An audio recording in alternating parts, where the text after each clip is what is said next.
everyone, today we will discuss question number 3 of exercise 3.1 of class 10 chapter 3 pair of linear equations in two variables।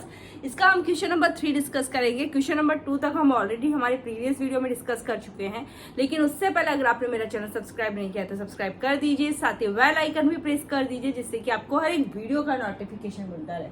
So we start from question number 3। Question number 3 is on comparing the ratios A1 upon A2, B1 upon B2 and C1 upon C2। जब हम इन ratios को compare करें तब find out whether the following pair of linear equations are consistent or inconsistent। तो जो हमें pair of linear equations जो given है वो consistent है या inconsistent है, वो हमें क्या करना है, find करना है। ठीक है ना। तो कंसिस्टेंट कब होती है, जब हमें सॉल्यूशंस मिलते हैं। हमें एक सॉल्यूशन मिले या एक से ज्यादा सॉल्यूशंस मिले तब तो जो पेयर ऑफ लीनियर इक्वेशंस है वो कंसिस्टेंट होती है, और जब हमें एक भी सॉल्यूशंस नहीं मिलता है तब वो क्या होती है, इनकंसिस्टेंट होती है। तो देखो पेयर ऑफ लीनियर इक्वेशन की जो स्टैंडर्ड फॉर्म होती है वो होती है a1x plus b1y plus c1 that is equals to 0, a2x plus b2y plus c2 that is equals to 0। तो सबसे पहले हम इसके फर्स्ट पार्ट पर आते हैं। देखो पहले मैं इसको स्टैंडर्ड फॉर्म में लिख देती हूँ। इसका फर्स्ट पार्ट है 3x plus 2y that is equals to 5 है, 2x minus 3y that is equals to 7 है। तो इसको मैं पहले स्टैंडर्ड फॉर्म में लिख लेती हूँ कि पेयर ऑफ लीनियर इक्वेशंस की स्टैंडर्ड फॉर्म यहाँ क्या है। तो ये हो जाएगी 3x plus 2y minus 5 that is equals to क्या हो जाएगी 0, और सेकेंड इक्वेशन की हो जाएगी 2x माइनस का 3y माइनस का 7 दैट इज इक्वल्स टू 0। सबसे पहले क्या किया है, जो हमारी पेयर ऑफ लीनियर इक्वेशंस हमें गिवन है मैंने इसको स्टैंडर्ड फॉर्म में लिख लिया है। नाउ अब हम क्या फाइंड करेंगे, a1 upon a2, b1 upon b2 and c1 upon c2। So a1 upon a2 हमारे पास क्या हो जाएगा 3 upon 2 and b1 upon b2 हमारे पास क्या हो जाएगा 2 upon minus 3 and C1 upon C2 क्या हो जाएगा माइनस का 5 अपॉन माइनस 7। ठीक है, देखो यहां से माइनस कैंसिल 5 अपॉन 7 आ जाएगा। ठीक है, यहाँ पर a1 अपॉन a2 क्या है 3 अपॉन 2, b1 अपॉन b2 क्या है 2 अपॉन माइनस 3 और c1 अपॉन c2 क्या है 5 अपॉन 7।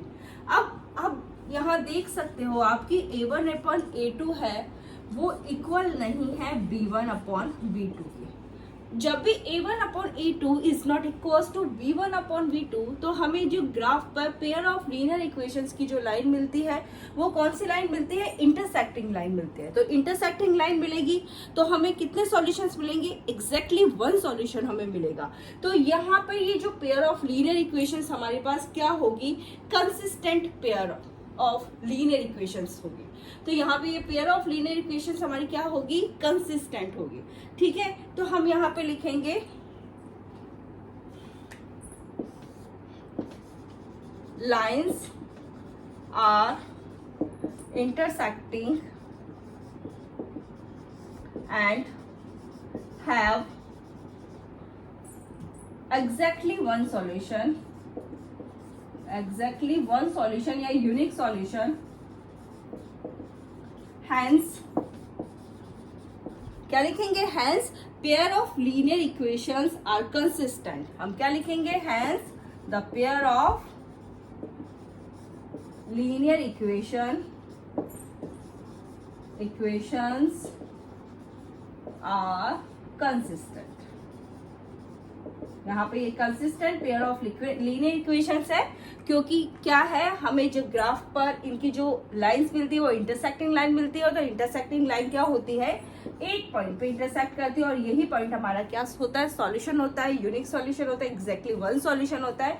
और जब भी हमें सॉल्यूशन मिले, एक से ज्यादा मिलते हैं तो वो हमारे पास कंसिस्टेंट पेयर ऑफ इक्वेशंस होती है। ठीक है, now take the second one. Second part is 2x minus 3y that is equals to 8, 4x minus 6y that is equals to 9। सबसे पहले मैंने in pair of linear equations को standard form में लिख लिया है। तो स्टैंडर्ड फॉर्म क्या हो गई है, 2x minus 3y minus 8 that is equals to 0, 4x minus 6y minus 9 that is equals to हमारे पास 0। सो यहाँ से a1 अपॉन a2 क्या हो जाएगा 2 अपॉन 4। ठीक है, b1 अपॉन b2 क्या हो जाएगा, माइनस का 3 upon minus 6, and c1 upon c2 क्या हो जाएगा, माइनस का 8 अपॉन माइनस का 9। सो आप यहाँ पे देखो थोड़ा सिंप्लीफाई कर लेते हैं इसको, 2 1 जा 2, 2 2 जा 4। सो a1 अपॉन a2 हमारे पास क्या आ गया है, 1 अपॉन 2 आ गया। ठीक है, यहाँ माइनस से माइनस कैंसिल, 3 1 जा 3, 3 2 जा 6।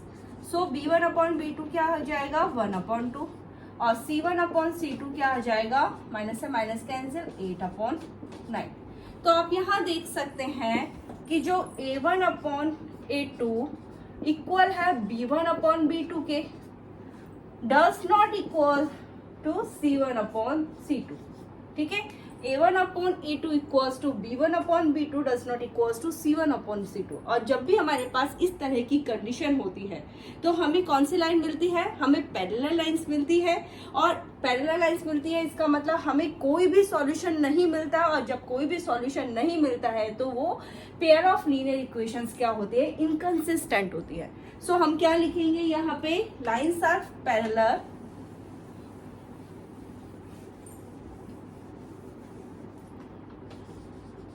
lines are parallel and have no solution।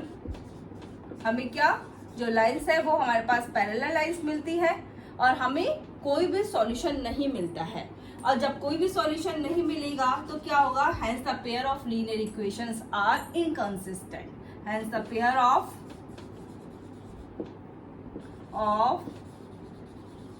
linear equations are inconsistent।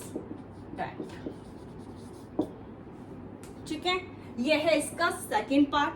अब हम थर्ड वन डिस्कस करेंगे।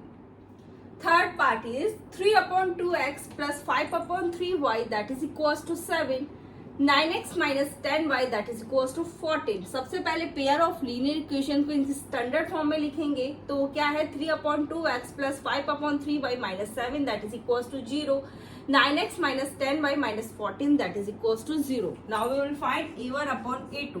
तो a1 अपॉन a2 क्या हो जाएगा, 3 अपॉन 2 अपॉन 9। देखो इसको किस तरह से फाइंड करेंगे, 3 अपॉन 2, यहाँ पे 9 अपॉन 1 लिख सकते हैं, तो यहाँ पे आ जाएगा 9 और यहाँ पे आ जाएगा 1। 3 1 जा 3, 3 3 जा 9, सो क्या आ जाएगा 1 अपॉन 6।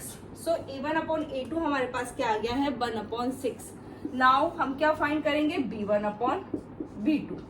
सो b1 अपॉन b2 क्या है हमारे पास, 5 अपॉन 3 माइनस का 10, यहाँ पे माइनस का 10 अपॉन 1 लिख सकते हैं हम इसको, तो ये क्या आ जाएगा 5 अपॉन 3 माइनस का 10 यहाँ पे 1। सो क्या आ जाएगा 1, यहाँ पे क्या आ जाएगा माइनस का 2 या 2 आ जाएगा। ठीक है, तो ये क्या हो जाएगा 1 अपॉन माइनस का 6। सो b1 अपॉन b2 क्या आ जाएगा, 1 upon minus 6। b1 upon b2 क्या आ जाएगा, 1 अपॉन माइनस 6। इसी तरह हम क्या फाइंड करेंगे, c1 upon c2। c1 upon c2 क्या आ जाएगा हमारे पास, माइनस का 7 अपॉन माइनस 14, माइनस से माइनस कैंसिल, 1/2। तो c1 अपॉन c2 क्या आ जाएगा, 7 से कैंसिल किया हमने, 7 1 जा 7, 7 2 जा 14। सो ये क्या आ जाएगा 1 upon 2।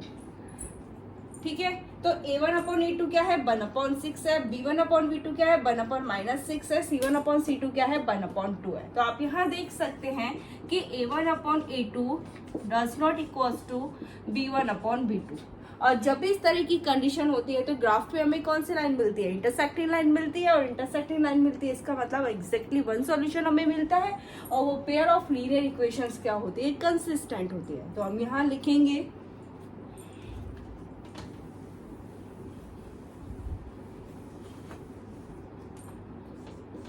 the lines are intersecting and have one solution, hence the pair of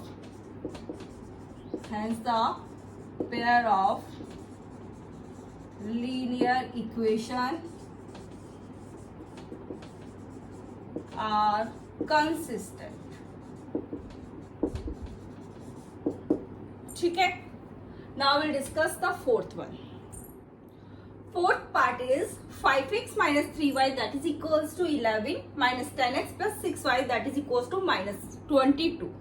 तो सबसे पहले इन इक्वेशंस को हमने क्या कर लिया, स्टैंडर्ड फॉर्म में लिख लिया है. तो वो है 5x माइनस 3y माइनस का 11 that is equals to 0 minus 10x plus 6y plus 22 that is equals to 0. ठीक है. अब हम क्या करेंगे, a1 अपॉन a2 फाइंड करेंगे. तो a1 अपॉन a2 क्या हो जाएगा, 5 अपॉन माइनस 10. ठीक है. 5 बन जाए 5, 5 2 सा 10. तो देखो यहाँ पर हम इसको माइनस का 1/2 भी लिख सकते हैं. ठीक है. अब सेकंड है b1 upon b2. b1 upon b2. तो b1 अपॉन b2 हमारे पास क्या हो जाएगा, माइनस का 3 अपॉन 6. 3 1 जा 3, 3 2 जा 6. इसको minus 1/2. Now c1 upon c2. ठीक है. c1 अपॉन c2 क्या हो जाएगा, माइनस का 11 अपॉन 22. सो क्या हो जाएगा 1, यहाँ पे क्या आ जाएगा 2. तो ये क्या हो जाएगा माइनस का 1/2.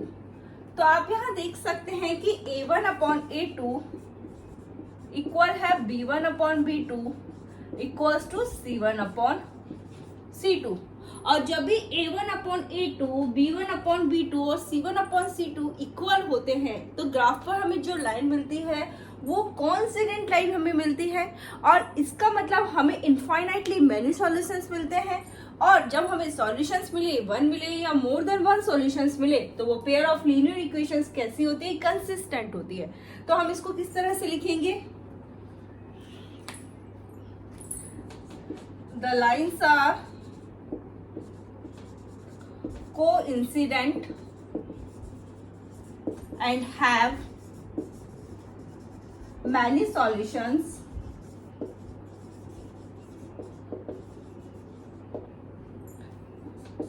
Hence, the pair of linear equations are consistent. ठीक है. ये है fourth part. Fifth part is 4 upon 3x plus 2y that is equals to 8, 2x plus 3y that is equals to 12. हमने इसको जो पेयर ऑफ लीनियर इक्वेशंस को यहाँ standard form में लिखा है तो क्या है, 4 upon 3x plus 2y minus 8 that is equals to 0, 2x plus 3y minus 12 that is equals to 0. अब हम क्या फाइंड करेंगे, a1 अपॉन a2. ठीक है. तो a1 अपॉन a2 क्या हो जाएगा, 4 अपॉन 3 अपॉन 2. यहाँ पे इसको 2 अपॉन 1 भी हम लिख सकते हैं. तो ये क्या हो जाएगा, 4 मल्टीप्लाई 1 अपॉन 3 मल्टीप्लाई 2. ठीक है. 2 2 सा 4. तो ये क्या आ जाएगा 2 अपॉन 3. सो a1 अपॉन a2 हमारे पास क्या आ गया है, 2 अपॉन 3. a1 अपॉन a2 हमारे पास क्या आ गया, 2 अपॉन 3. अब हम क्या फाइंड करेंगे, b1 upon b2. b1 upon b2 क्या है, 2 अपॉन 3. यहां से देखो 2 अपॉन 3, 2 अपॉन 3. अब c1 अपॉन c2. तो c1 अपॉन c2 क्या आ जाएगा, minus 8 upon minus 12, minus 8 upon minus 12. Minus से माइनस कैंसिल, 4 2 सा 8, 4 3 सा 12. सो ये क्या आ जाएगा 2 अपॉन 3. सो c1 अपॉन c2 क्या आ जाएगा हमारे पास, 2 अपॉन 3. तो आप यहाँ देख सकते हैं कि a1 upon a2 equal to b1 upon b2 equal to c1 upon c2. और जब भी इस तरह की कंडीशन होती है तो हमें जो ग्राफ पर लाइन मिलती है वो कौन सी लाइन मिलती है, कोइंसिडेंट लाइन मिलती है. कोइंसिडेंट लाइन मिलती है इसका मतलब है हमें इनफाइनाइटली मेनी सॉल्यूशंस मिलते हैं. और जब भी हमें सॉल्यूशंस मिलते हैं तो वो पेयर ऑफ लीनियर इक्वेशंस क्या होती है, कंसिस्टेंट होती है. तो हम किसको किस तरह से लिखेंगे,